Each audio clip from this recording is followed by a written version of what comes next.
Fala pessoal, beleza? Senhores, dando continuidade ao nosso curso de estatística, aula 3, módulo 1, tá? Da parte de estatística descritiva, análise exploratória de dados, tabela de distribuição de frequências com intervalos de classes.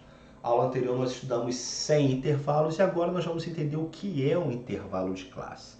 Pessoal, pensem comigo o seguinte, imaginem que eu tenha que fazer uma pesquisa com todos os alunos que farão PCDF, tá? PCDF, tá? Vamos lá. E eu queira saber a média de idades. Porra, a gente vai bater, sei lá, 100 mil inscritos. Cara, eu vou ter gente de 19, 20 anos de idade fazendo essa prova, eu vou ter gente de 60 anos de idade. Imagina se eu fosse colocar idade a idade, né? Sei lá, 19, 18, 19, 20, 21 até 70 anos.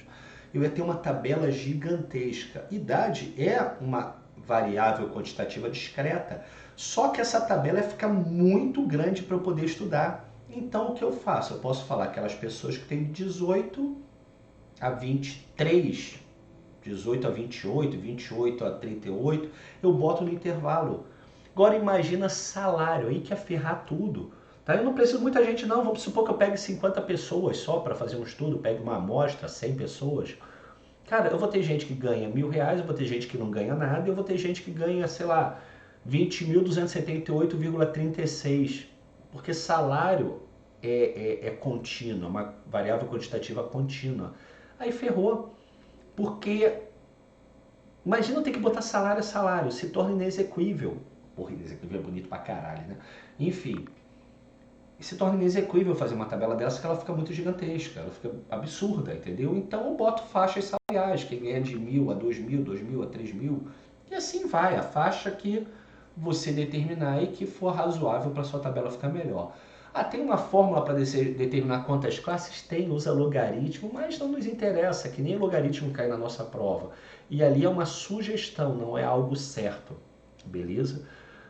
Por isso que variáveis qualitativas eu não posso colocar dessa maneira. Até poderia, de A, né, quem tem nome de A até das letras A até a letra C, mas ela não é utilizada, ela não é aconselhada para isso, beleza? Então eu uso intervalos quando tenho uma variação muito grande de informações que para colocar uma embaixo do outra vai ficar muito grande, como é a contínua, que se torna impossível, beleza?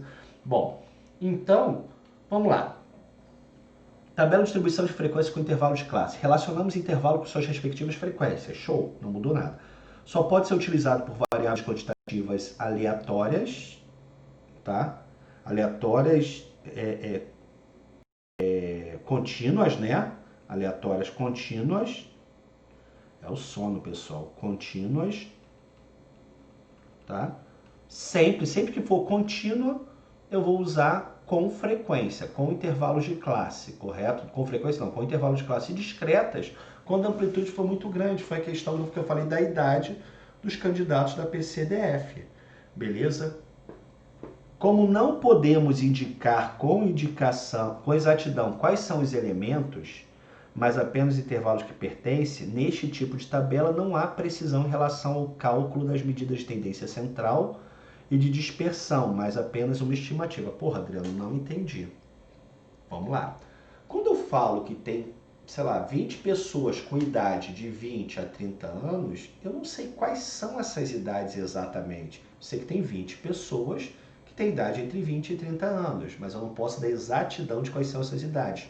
Com isso, algumas, nós vamos ver no cálculo lá, nós perdemos precisão em algumas medidas, tipo média, moda, mediano, eu não tenho precisão para determinar, eu tenho uma estimativa de como determinar. O mais importante aqui é as medidas de tendência central e de variação, tá? A gente, quando trabalha com uma tabela de frequências com intervalos de classe, a gente perde precisão. É isso que eu quero que você guarde. Você ganha em comodismo, você ganha em facilidade para poder acomodar essas informações, mas você perde precisão em alguns dados, beleza? Mais à frente vocês vão entender, tá? Bom, pessoal, e o que é o intervalo? Vamos relembrar Tia Teteca nível avançado. Tia Teteca é muito sinistra. Quem é Tia Teteca, tio Dri? Quem teve aula comigo sabe que Tia Teteca é aquela que nos deu aula, aquela corna que nos deu aula no ensino fundamental, no ensino médio. Cara, meu sonho é conseguir fazer uma reta com essa bagacinha. Então, ó, opa, eu faço lá em cima. Meu sonho é conseguir fazer uma reta. Por isso que eu vou para outro estúdio. Ah, ficou show agora. Olha a reta real aqui. Porra! Vamos supor que eu pegue esse intervalo aqui. Como é que eu posso representar um número na reta real? Bolinha aberta, bolinha fechada. Lembram disso? Não, né? Lembra sim, porra. Essa época vocês não estavam de paquerinha, não. Eu quero todos os números entre o 5, que está com a bolinha aberta, e o 11, que está com a bolinha fechada, beleza? Entre 5 e 11. A bolinha aberta é o valor não me serve. A bolinha fechada é o valor serve, beleza? Só que isso eu posso representar também assim, ó, x maior do que 5,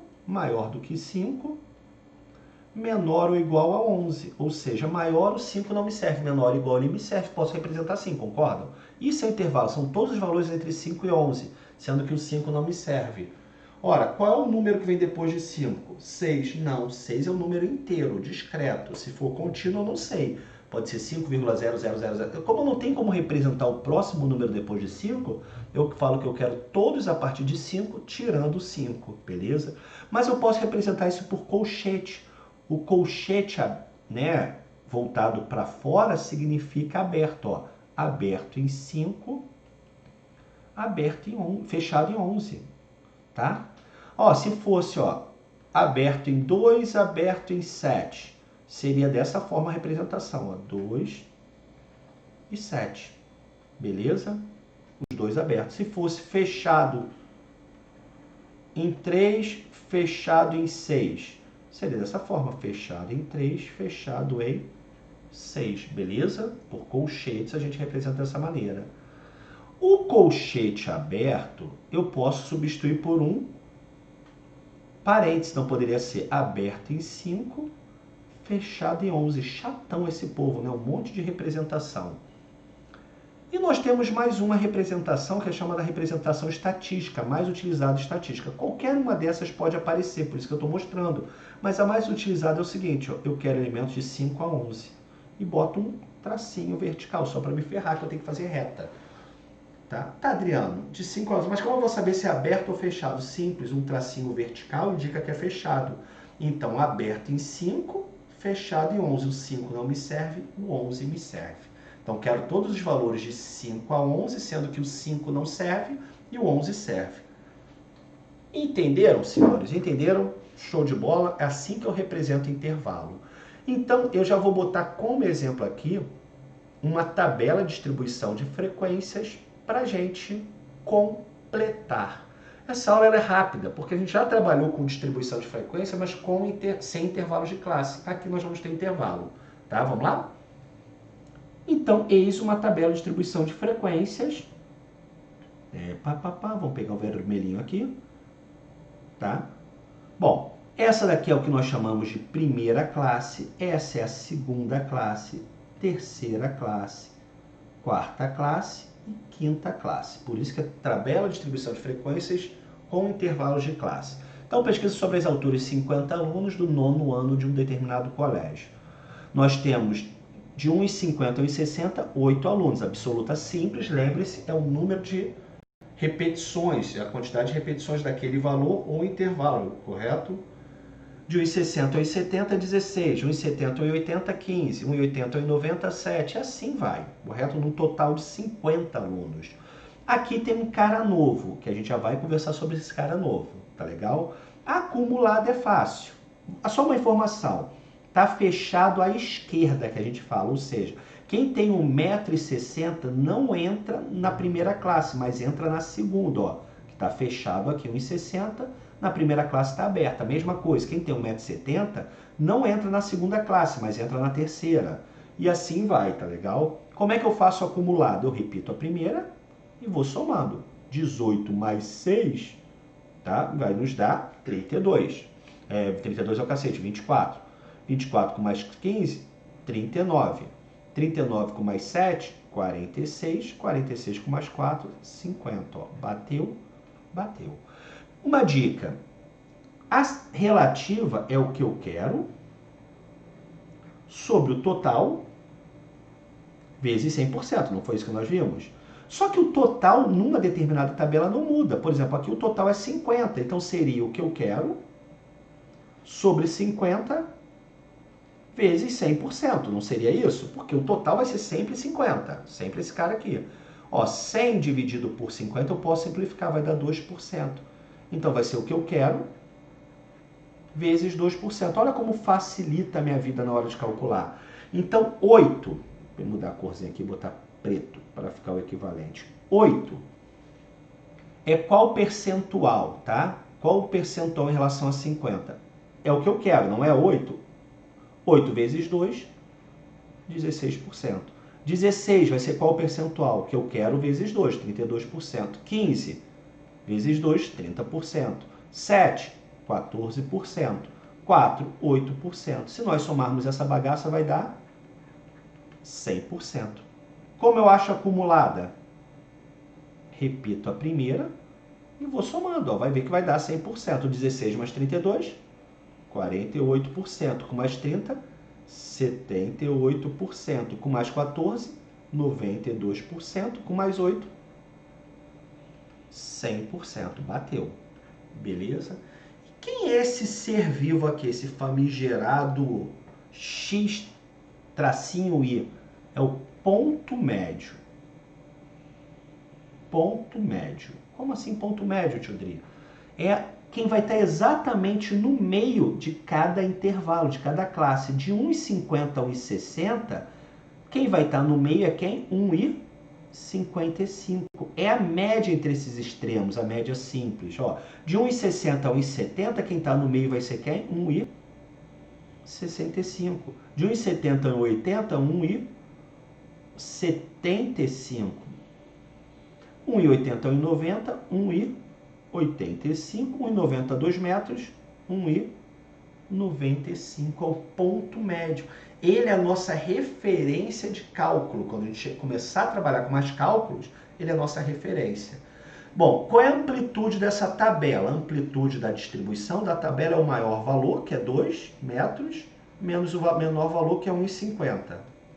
Então, a amplitude dessa tabela é de 50 centímetros.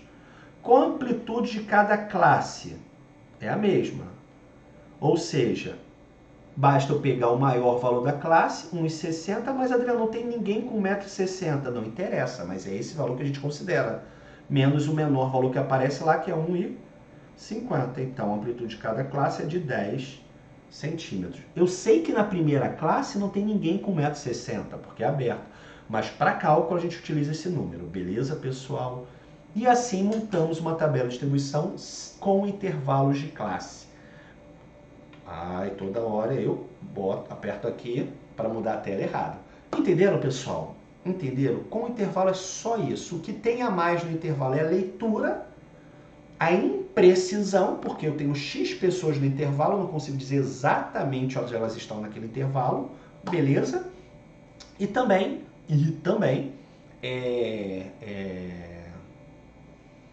o ponto médio é uma coisa que nós não tínhamos no anterior, por motivos óbvios, é aqui, ponto médio, né? E agora nós temos. Ou seja, cada classe tem o seu ponto médio, ele vai nos auxiliar a fazer conta. Beleza, senhores? Pessoal, como eu falei, essa aula seria rapidinha, show de bola, pequenininha, mas uma aula extremamente importante, valeu? Forte abraço em todos, fiquem com Deus e até a próxima aula que nós vamos começar o processo de sumarização, que é o terceiro verbo. Já vimos sobre a coleta de dados, né? O que é uma variável, dado, vamos aprofundar o que é uma população, uma amostra, os tipos, a classificação contra as séries. Falamos agora sobre o processo de tabulação, falta transformar em gráfico, mas já expliquei para vocês, gráfico e figuras. E vamos começar a sumarizar, que é aprender a calcular uma média, uma moda, uma mediana, um desvio e assim vai. Beleza, senhores? Forte abraço, até a próxima aula, meus amiguinhos. Fui!